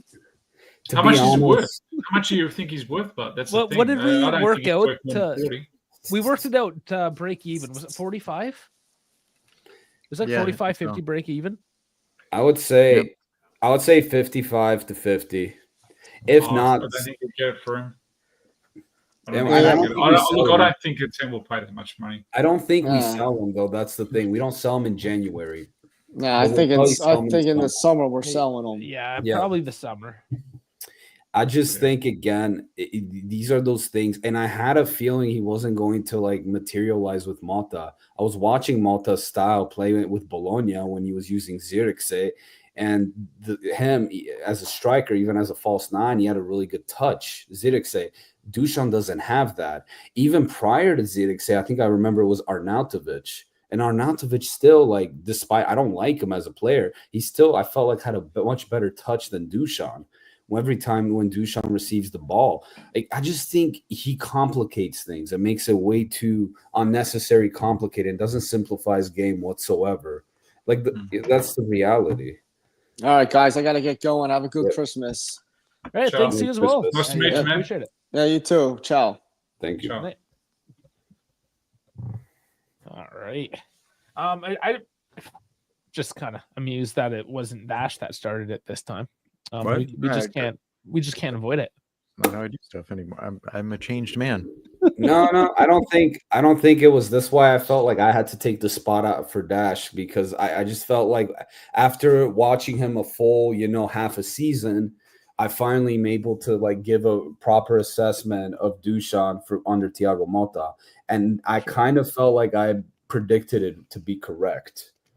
Like I predicted that this was going to happen. I thought he was going to have a lot more goals than under Allegri, but he wasn't going to produce to what we necessarily wanted him to produce. But what about the team he had around him at Fiorentina to come to Juventus? Yeah, like Dusan did have a bit of osteo OP, which is the groins injury when Max was coaching us. Obviously, that took a while to settle down and stuff. But I just don't understand how a player like that can't even drag away the defenders. So we have, our midfielders going forward. Like if he drags away a couple of defenders, we should be able to have chances more on goal. Yeah, I just feel and that he has done that. Yeah, I feel like I will say this. I will say as I play a little bit of devil's advocate from this generation and the last generations. Like when I used to watch football, like soccer, it's like players were a lot mentally tough and they're able to handle injuries. I felt like some of the players could play through some of the injuries that like what today's like the physicians and the doctors diagnose players. But they know too much a little bit, but also to be on, also like give some of the newer generation some credit. They are playing more games, so I can't just necessarily say they're getting injured because they're weak. But sometimes I do feel like they're just like much more fragile. And but they know too much though, right? Like back in the day, it was like take a snort of cocaine, get the hell back out there. These days, they give them the X-rays, they have the full report, they're seeing everything on the camera. They can go on Google and figure out what the crazy words the doctor just said. They know what's going on to their body these days. They're a lot more in tune. Back then, it was just like smash another beer, let's go. Yeah, you had a guy like Johan Cruyff smoking a pack of cigarettes before playing a match. Yeah. Well, even just recently, like Tech was smoking before matches. Yeah. So, I agree with you guys. I think now it's just so social media, especially, is just one little thing can end up a big story, and then everyone around the world is talking about it and stuff like that. But I'm just really concerned with Juventus in the next month and a half. I just feel, I don't have a real confident feeling about where we're heading at the moment. And I understand that, losing Bremer, probably was in the top 3 centre-backs in the world, the best, going around. But not one player can, make the team. You got other players that can come cover. I just feel Juventus lacked a defender in the off-season. They should have got an extra one and a striker. Because Milik's just injury prone, and you don't know what's going on with him. Yeah, well, who is Milik? Everyone's saying, "What is he coming back?" First, it's November, December, now January. What's going on? Oh, it's insane. You should have someone to cover it. Well, that was one of the things also about this squad. I felt like there were talented pieces. There were some really good banger pieces, but the problem also was I felt like the depth. And that's what I was kind of surprised with some of the transfer moves that were happening. Like, that we're competing for the league, the Copa, the Super Copa, the Champions League, and the Club World Cup. And then the squad depth that we had was just so little. And I'm thinking to myself, like, crap, like, how are we going to survive without getting injured? And knowing from the previous seasons how easily players are getting injured, I was kind of scared of that. And I was hoping we would have gotten a guy like a Sancho, not necessarily because I thought he was a world beater or world class. I think he's a solid player, but like I thought, like, okay, extra legs. I remember having a full. I think we went on about this on one of our shows, just like about the Sancho piece, about how we need this kind of depth and how we weren't going to get. And here we are a few months later. I'm going to say we've got a lot of midfielders, Joe. We've got a lot of midfielders. It's just that we don't have the Jolies on the market. I want Dash's opinion on this one because this is what I think. I think that Nico will be a difference maker in January. If we're going to do well, I feel like Nico Gonzalez will make a pretty good difference. As long as he doesn't get injured, man. As long as he doesn't get injured. But I think he's a difference maker. What's your take? Dusan at the 9, Nico at the 10, Yildiz at the 11, Conceição at the 7, Koopmeyers at the 8, Locatelli at the 5. That's how you run your offense. The way we saw the lineup the last match, other than obviously, the defensive line is gonna get healthier or less healthier as we go on.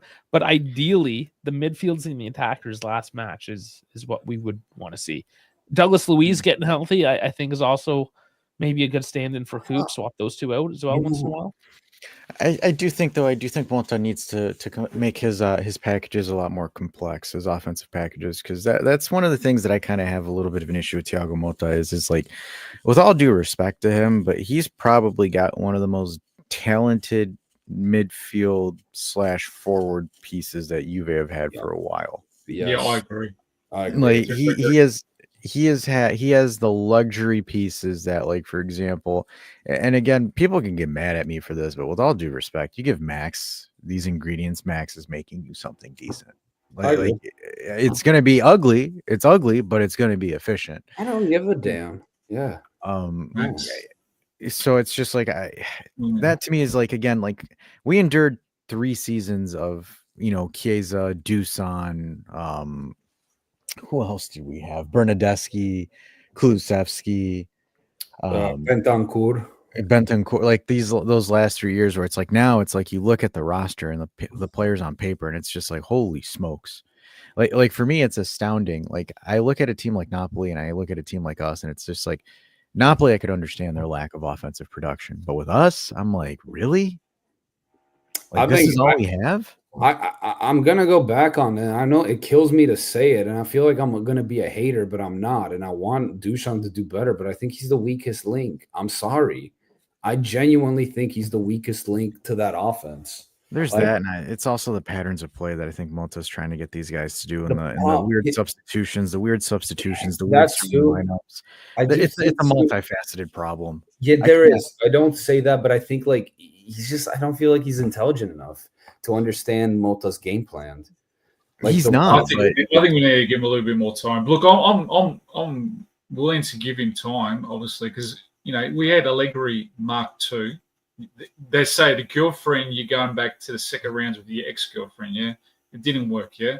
I get that. I get Allegri, you know, and it was one game a week. Don't forget, guys, yeah?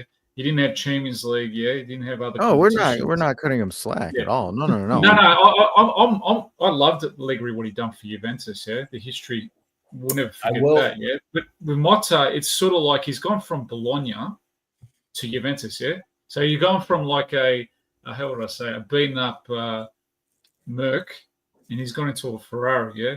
So, and he has to bring his players across, his ideas and stuff, and you've got to give him time, yeah?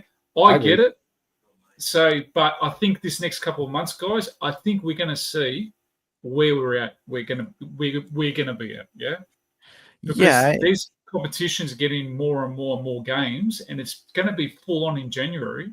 That's when I'll be pointing fingers, yeah? That's just my opinion, yeah? No, and that's a fair point, but then someone could counter-argue with you and say, look at Palladino at Fiorentina, right? Like, for example, Palladino goes... Different squad, different... No, I understand, but, like, for example, Fiorentina have been perennial 7th place or relegation level teams prior to this.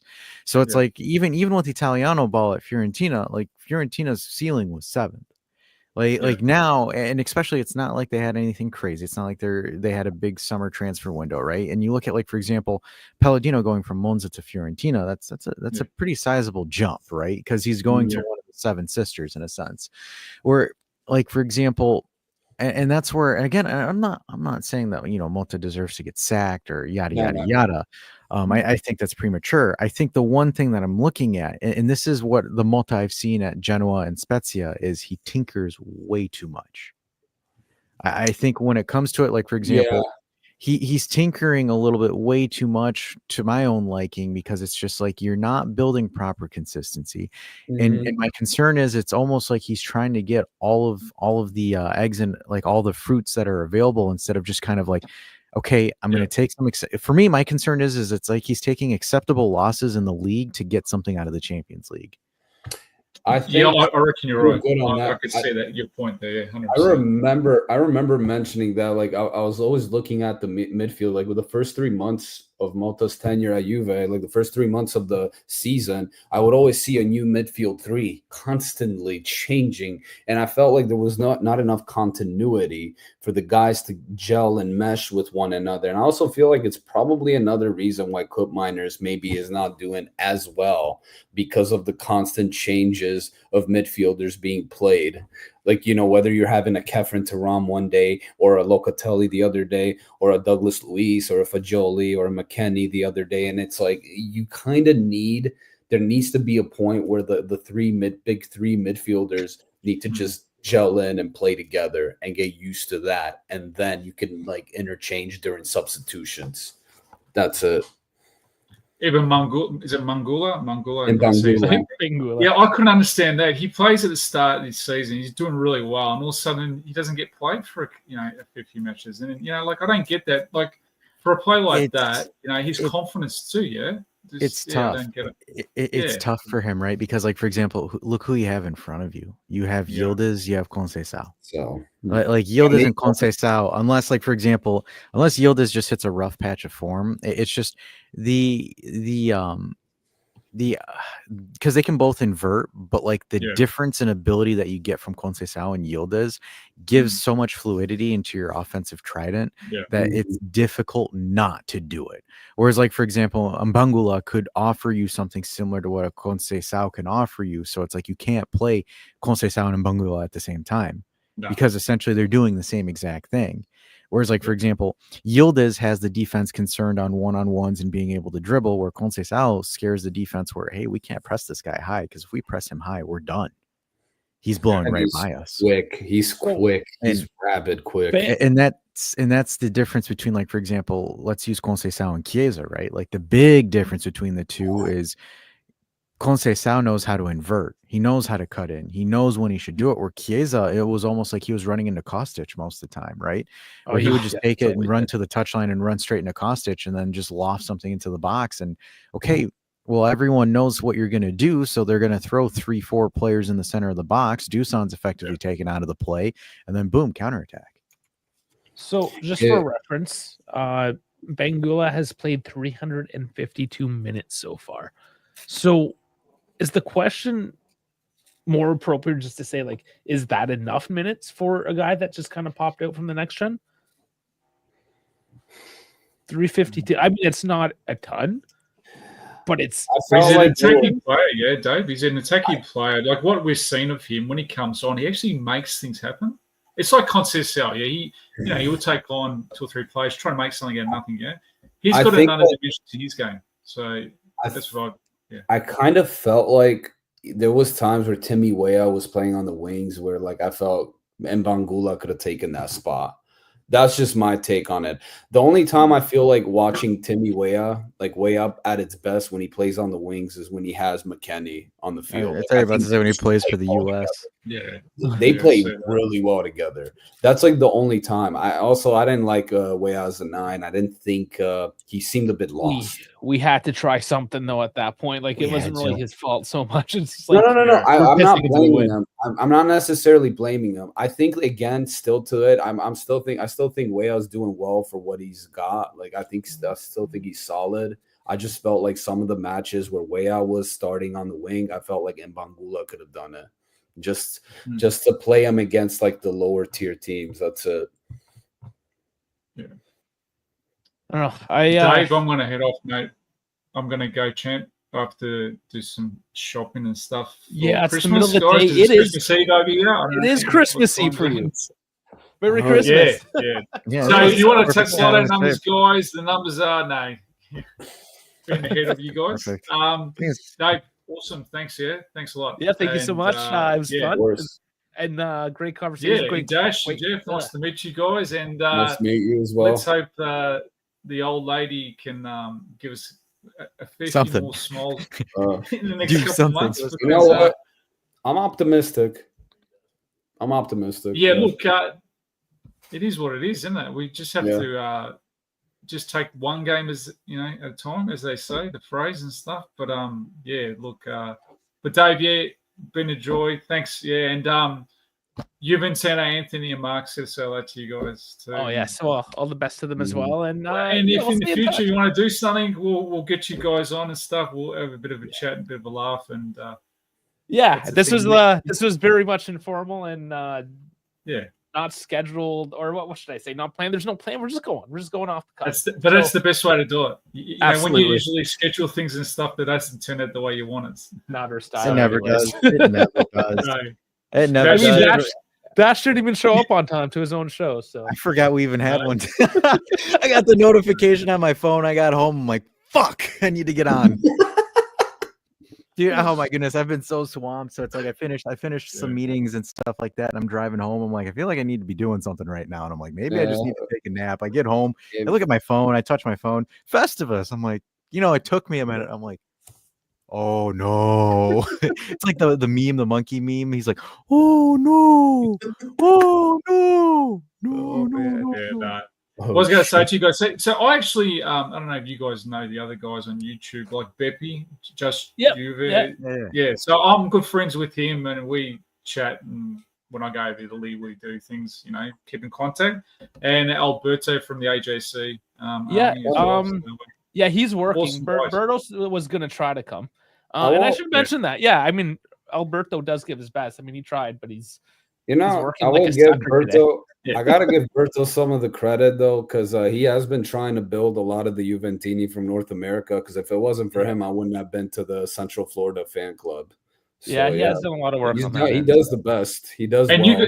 That's the best thing about it is, right? So this community, there's a huge community here in Australia, Canada, all over the world. Yeah. So, I've got to meet some awesome people through the fan clubs in Italy themselves. I got to meet, players too. Like I got to meet Padovano, who won the Champions League with Juventus when I was in Lipari, Sicily, at the club there. We're all community, so we get to know people that know other people. And Dave reached out, so I said, "Hey, why not? Juventini, we're a family, and if I can help out you guys or vice versa, mate, that's how it is, man. I love it, and that's the whole point of kind of the whole Festivus thing, right? Just randomly, we do our thing throughout the year. We have our differences, or we just can't, time zones, whatever it might be. Yeah, it's Festivus. This is the time. And my wife wants to divorce me. She goes, if you buy another Juventus jersey, I'm divorcing you. Dude, I've got a lot of jerseys, guys. I've got jerseys that go back to late 1970s through relatives. So one day I'll bring them out and I can show you if you want. And I'll send you a photo, Dave, of some of my jerseys. Oh, yeah, we can nerd out. We do like a good nerd out on some kits. We can do that. Yeah. The old ones especially. The best. My mom is threatening to kick me out sometimes every time I buy a new jersey. So I know I understand the feeling. Anyway, guys, have a good Christmas and New Year. Yeah, you as well. Christmas. Dave, Dash, Jeff, thank you so much. Fina. Forza Juve. Forza Juve. Ciao. Forza Juve. Jeff, my concern is your mom shouldn't be threatening to kick you out because she was just kidding, obviously. I'm only putting up for like a year and a half till I graduate as a nurse, as an RN, so I can have like a proper salary, and then I'll move out, go back to my condo that I own. So yeah, I guess if you actually own something. Guess so. I just got to put up with some sacrifices. You got to do what you got to do. So hey, man, we were all there at one point. That's how you got to do it. But it's my takes were when it came down for January. I just think that Nico Gonzalez might be a difference maker, and the back four. What's going to happen when we buy? What type of players are we getting? Who are we getting in the center back position? Silva and Hanko are the two big names. So on a tactical standpoint, what difference do they make? Like, what is the difference? Are they like ball playing center backs? Is one of them a left-footed center back? Yes. Yeah, it was it. Fuck, which one was now? Yeah. One of them was. I forgot which one. I'll have to look it up. David Hinkel from Feyenoord. Transfer market. Go transfer market. Foot. Where's your foot? Left. David Hanko. Is it left-footed? Okay, that's good. Is it Hancho or Hanko? Because I don't know. I always hear it different. So Hanchko or whatever. He's Slovakian, so you're more qualified to say that than I am. Probably not. I probably would get it wrong too, to be honest with you. Yeah, we have our own little language, dude. We're like in our own little bubble. Yeah, you're there. You're on the peninsula though, right? We're on the peninsula. We're one of the fathers that like argues with other countries next to us, like a bunch of neighbors that can't stand each other. That's what it is. It's just a perpetual I'm better than you. It's stupid. I don't understand it. It's just dumb. But it is, dude. It's the Balkans at its finest. My country's better than yours. No, my country's better than yours. And I'm like, bro, we're all starving and poor. We drive C-class Mercedes. Move on. It's like literally, dude. I'll tell you a story. So I'm at my aunt's. So my aunt's house, like her neighborhood, her street, like every street you see in my hometown in Albania, it was like 80-90% of the houses were just beat up and old, like just in the 90s built. And then you just see one car. It's a fucking mansion. You see like a Jaguar. I'm like, who the fuck owns this? It's like, oh, it's a politician. I'm like, oh, go fucking figures. I was like, there you go. And it was like built. Figures. Seriously. No, seriously. It was like a $2 million mansion. Like it would cost like a lot of money. Like it was insane. And I'm looking at this. I'm like, bro, what the hell? Yeah. And that was like in every other neighborhood. Like they would build like older houses, and then just one house was just like a super house. And I'm thinking to myself, like, God. Yeah, it's like that's the thing though. It's like I like it. I like the Balkan Peninsula. It's beautiful to vacation. You'll have a good time, but you can't live there. It's tough. So yeah. And Silva, just for the record, right-footed. So Henko is the only left-footed one that they're looking at, but apparently Mata likes Silva better. Tiago? So Antonio? Yeah. Tiago? What did I say? What? No. I'm just fucking with you. Tiago. Tiago. I call it Tiago, like Tiago. Yeah. Mata. There we go. Tiago. Guys, I got a message there from Dave. Apparently he's in the hospital, but he's okay. Oh my and then he God. didn't respond. So I think he's got full pneumonia. Ooh, what the hell? Yeah, so he's got a pretty good excuse for not showing up tonight. I don't blame unlike Dash. Dude, I was gonna miss out too. I was so tired, I'm not gonna lie, but I had a cup of coffee. You have no idea like the amount of alcohol that's been consumed with my buddies. You have 2 Albanians on the cruise. It is not a good idea. It's a horrible idea. It's a perpetual competition. That's why we ended up getting the drink package. It was just me and him being a bunch of clowns, clowning around. I have stories. The whole weekend was just stories. Like I can't say all of them, it's just got to keep it PG-13. It's just some of the things like, just say that like there was just some things that just I had questions like, these bachelorette parties, like just seriously, like they got to stop this. Just bachelorette parties in general? No bachelorette parties on the cruise. That's a bad idea. That is a horrible idea. There's just bad ideas in general. Like they're always a mess. Like the idea of trying to hook, to find a partner right before marriage, right, is the dumbest thing ever.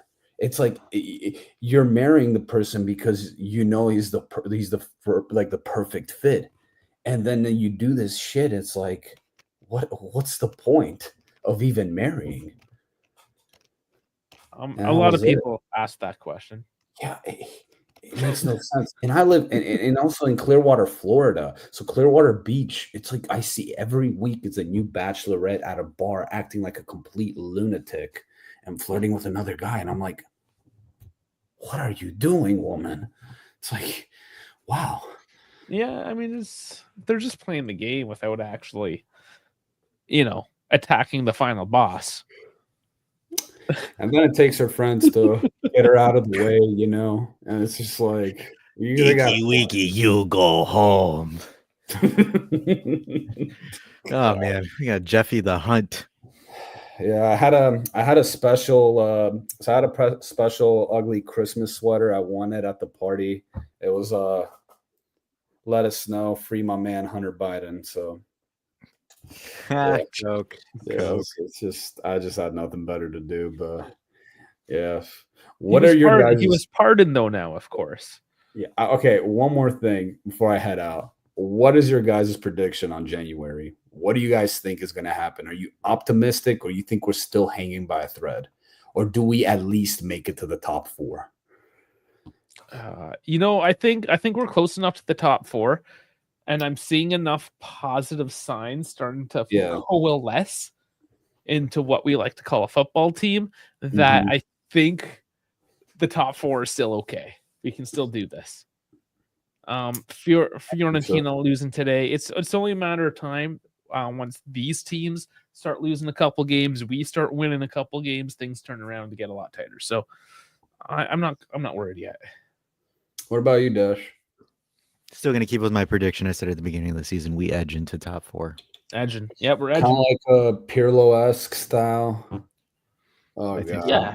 Oh, yeah, that was last day. Napoli had to lose for us to do it. Unless this team magically pops off and just goes on like a 7-8 game win I streak. think we will. I have a feeling we will go. Maybe not 7 or 8, but like 5 or 6.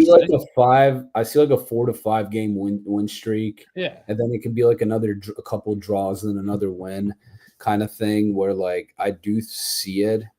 I see it happening. Again, it's like I kind of think that like in January, I think Nico pops off. Like I'm not saying he's going to be the best, but I like what I see from him as long as he doesn't get injured. Because if I look at the teams above us, 13-1-3, that's Atalanta, 12-2-3, that's Napoli, 11-4-1, that's Inter, 11-1-5, that's Lazio, and then 9-4-3, that's Fiorentina, and then 7-10. Like when you're looking at the teams to keep pace with, we're 4 wins off. We're hanging by a thread. That's what it is. We're edging. Yeah, we're hanging literally by a thread or two, and that's it. It's make or break. I think this Fiorentina game, as far as like what's going to happen, is going to tell me a lot on the trajectory of January, where it's going to be a make or break mentally for the players. Can they do it or can't they not? Yeah. Really, and that's game 18. That is the halfway point. That's a really okay. Like the year's done. We have enough data at this point to really make an assessment going forward. Yeah, at this point, your main competition is going to be Lazio and Fiorentina. Unfortunately, that is I think we can beat them. I do think we can beat them. We're capable. We just need to like, we're kind of like that engine where we're not fully starting it, but it needs just one little thing just one little kick. I feel like that's just that one little spark to get things going. Yeah, I think it's just that my goodness, sorry. I don't view Bologna as a challenge or a threat. Maybe Milan if they start getting shit together, but right now your main focus is Lazio and Fiorentina, and then potentially a late season surge by Milan. That could be the case. I don't know. I just don't like I'm not liking this guy Fonseca unless like they change their coach. Fonseca is not very competent as a coach. I mean, he's benching Leao. He's benching. He should. He should. Honestly, in my opinion, he should. Leao is extremely lazy. Yeah, he's a bit of a bit. I agree. I just think that still you have to play him just until to sell him. I think they should have sold him, to be honest with you. They should have sold him while he was hot. I thought it would have been the best idea for him to be sold. It's a tough decision to make, though, Jeff, because like think about it, right? You finally get a superstar that's not homegrown, but you have a superstar in your team, and you're just going to let him walk. Like it doesn't make sense if you're one of the top clubs like that. That doesn't send good vibes. Because like for example, with us, one of the issues with Beppe Morata's Juve is like, oh yeah, if you popped off and you became a superstar, we're not going to force you to stay. You can leave. We'll get rid of you. I think it needs to be that way because, like, honestly, like, you know, Italy is not financially stable. Like, you're not going to get money out of nowhere. So obviously, like with a guy like Leao, if PSG is asking for 120 mil, 100 mil, 90 mil, you take it and then you kind of reinvest that in other players to create a more well-balanced team and then just build yourself up from there. You kind of have to. Like they sold Tonali and they ended up getting Pulisic and he started doing well. It's like one of those things. And that's why, like, I know he's a superstar, but we're not. I hate to say it. This goes for Juve or Inter or Milan. With the exception that Inter has been managing to like keep the team in bay and at float, that we're not we're not that like big global superstar like Real or City, even though the City's doing bad. That's it. So if a good offer comes even for Yildiz over 100 mil, you probably want to take that. That's a lot of cash, right? 100 mil. Like you have to like let go of the player obviously at a ridiculous offer. Like you're not going to like just let him out go for pennies, but that would be the case. So yeah. All right. Well, Dash is good.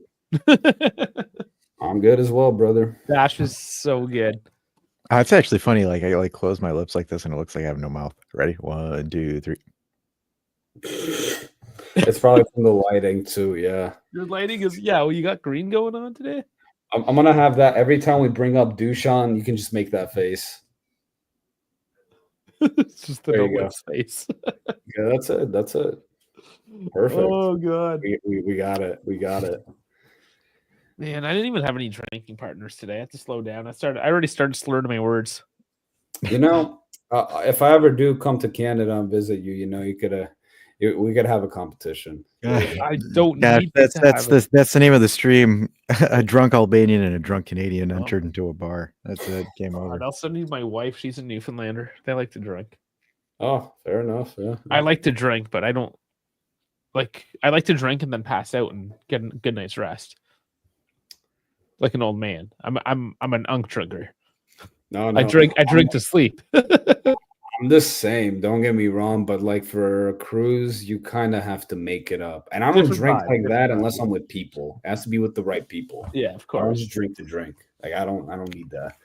I can't handle the hangovers. But luckily, all you can eat buffets and all that crap, it kind of like lessens the hangovers. So I'm good. I suppose it would, wouldn't it? Yeah. All right, guys. All right. Yeah, I guess that's about her then. That's the Festivus special. It's going into real Christmas tomorrow. It was a real Christmas for Melbourne there for Ricardo. Other side of the world. That's cool. That's our first drop in from that side of the world. We're branching out. And that came out of nowhere. I was just like, hey, let's try this out. Why not? Because, it's the 23rd and it's shit. And there's people that still have to work like Dash. And Jeff was like actually done. He's like fucking him up. Okay. I was just trying to do a nice outro. Fuck you, Jeff. No. Merry Christmas to Jeff as well. And oh boy. Which one are we doing? Are we rocking out of this one? No, we're not rocking out of this one. I think this is a nice Festivus ease out of it. I mean, we didn't even air too many grievances tonight. Because we've been doing that for the last few months. Yeah, we have. Guys, it will be a little later with the content this coming week because it is a week off. It's Christmas and all that, but I might be trying to do something a little different on the side. So stay tuned. Like, subscribe. Thanks for joining this year's Festivus special. And until next time, I guess I say farts to Juve. Happy Festivus. Happy Kwanzaa. Diwali. Hanukkah. Christmas. Winter solstice. The other ones. Damn it, Dash.